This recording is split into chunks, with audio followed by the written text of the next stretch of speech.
సముద్రంలోకి తీసుకెళ్లి ప్రహ్లాదుడిని ముంచేశారు. ముంచేసి ఆయన మీద పర్వతాన్ని పెడుతున్నారు.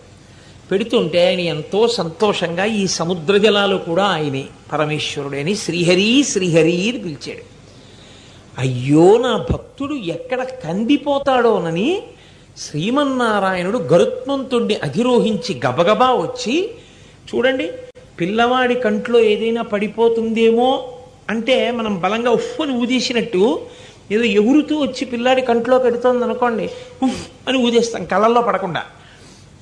అలా శ్రీమన్నారాయణుడు రాక్షసుల చేతిలో ఉన్నటువంటి పర్వతాన్ని ఉఫ్ అని ఊదాడు. ఊదితే ఆ పర్వతం వెళ్ళి విశాఖపట్నం, విశాఖ సముద్రం, విశాఖ సముద్రనామం, ఆ సముద్రంలో ప్రహ్లాదుడిని ముంచారు. ముంచినప్పుడు ఆయన ఉఫ్ అని ఊదితే ఈ పర్వతం వెళ్ళి దూరంగా పడింది. ఈ పర్వతం వెళ్ళి దూరంగా ఎక్కడ పడిందో